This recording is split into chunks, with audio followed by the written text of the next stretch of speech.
जय श्री कृष्णा दोस्तों। हर हर महादेव। कैसे हैं आप सब? स्वस्थ और सुरक्षित होंगे।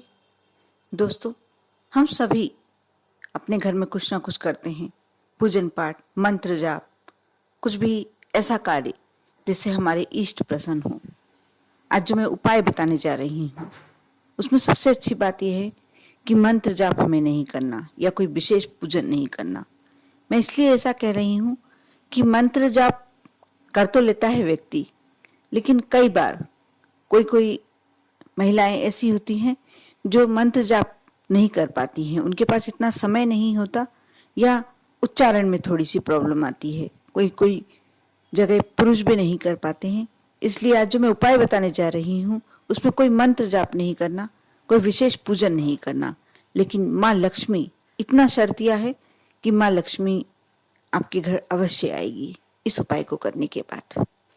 जैसे किसी ने ज्यादा कर्ज लेके रखा है, बहुत ज्यादा उधार चढ़ गया हो, या किसी का पैसा कोई दूसरा लेके चला गया हो और स्थिति बहुत कमजोर हालत में चल रही है। ऐसा लग रहा है कि अब हमारा भरण पोषण भी कैसे होगा, हम अपना घर कैसे चला पाएंगे।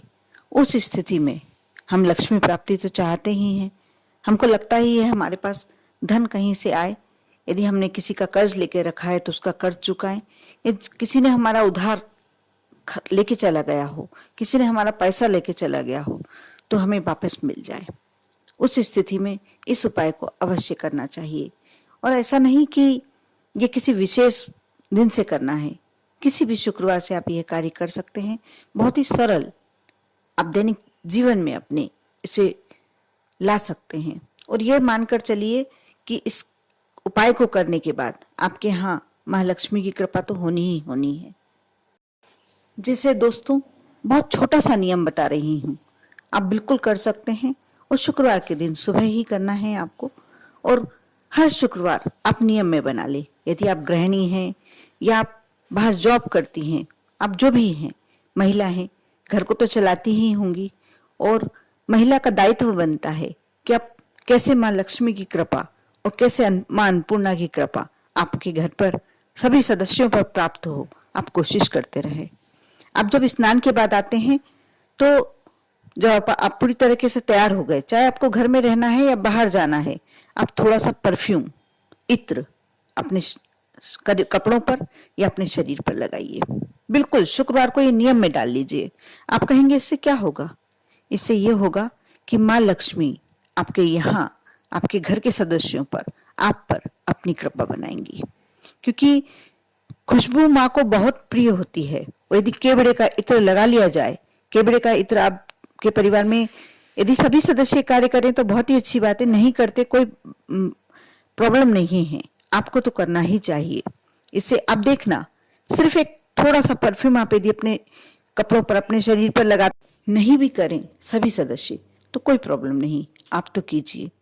क्योंकि इत्र की खुशबू माँ लक्ष्मी को अपने आपके घर में आमंत्रित करने का बहुत अच्छा तरीका है। एक ये उपाय हो गया। अब दूसरा उपाय मैं जो बताने जा रही हूँ, शुक्रवार की शाम को आप अपने घर में खीर बनाएं। जैसी भी आप बनाना चाहते हैं वैसी बनाएं, बस थोड़ी सी केसर आप उस खीर में अवश्य डालें। माँ लक्ष्मी और भगवान श्री हरि के सामने भोग का बर्तन रखें। थोड़े से बर्तन में, यदि आपके यहाँ चांदी का बर्तन है तो कोशिश कीजिए कि चांदी के बर्तन में माँ लक्ष्मी और श्री हरि विष्णु को भोग लगाएं। तुलसी दल खीर में डालें।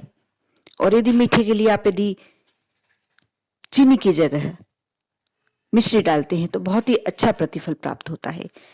5 मिनट आंख बंद करके और माँ लक्ष्मी को और श्री हरि विष्णु को आमंत्रित करें भोग लगाने के लिए। उसके बाद जल से आचमन कराएं।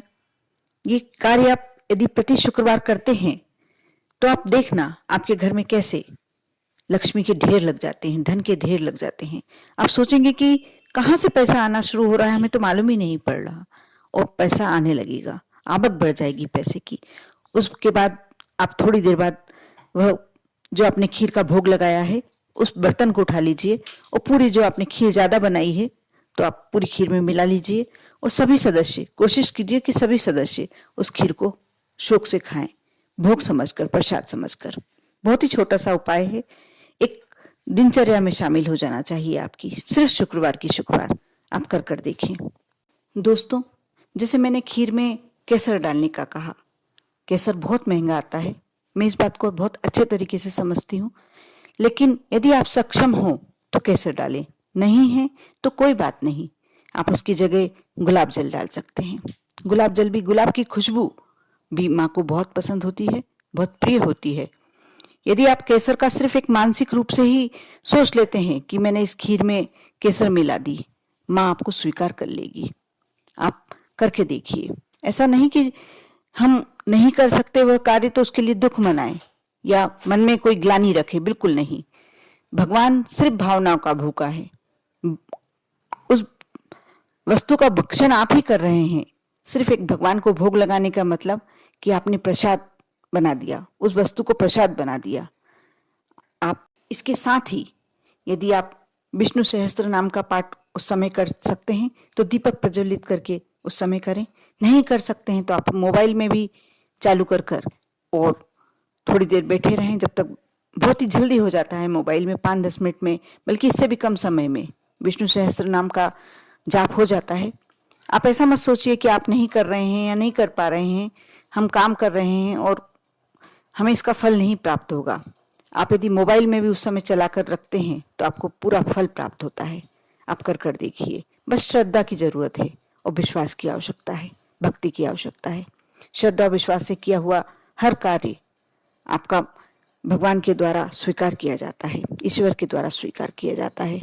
आप देखना, यदि यह उपाय आप 7, 11, 21 जितने दिन कर सकते हैं, जितने शुक्रवार कर सकते हैं, बल्कि 5 शुक्रवार भी कर सकते हैं, तो उसका प्रतिफल आपको कितनी जल्दी प्राप्त होता है। और कुछ दिनों बाद आपको लगने लगेगा कि क्यों नहीं करें, हमको इसका पूरा शुभ फल प्राप्त हो रहा है। हमारे घर में भगवान की कृपा हो गई है, ईश्वर की कृपा हो गई, माँ लक्ष्मी का आगमन हो गया है, तो हम प्रति शुक्रवार इतना तो कर ही सकते हैं। आप इस कार्य को छोड़ेंगे ही नहीं, क्योंकि आप जानते ही होंगे कि वैभव लक्ष्मी के जब व्रत किए जाते हैं तो शाम के समय ही पूजन की जाती है और माँ लक्ष्मी को खीर का भोग लगाया जाता है। आप इसी उपाय का थोड़ा सा आप ये है कि उसमें व्रत करना पड़ता था, इसमें व्रत नहीं करना पड़ा, बाकी पूरी कृपा आपको प्राप्त हो रही है। कर देखिए। आप वैभव लक्ष्मी व्रत का महत्व जानते होंगे तो आप अवश्य कर देखेंगे। श्रद्धा के साथ, विश्वास के साथ करते रहिए। ओम नमः शिवाय।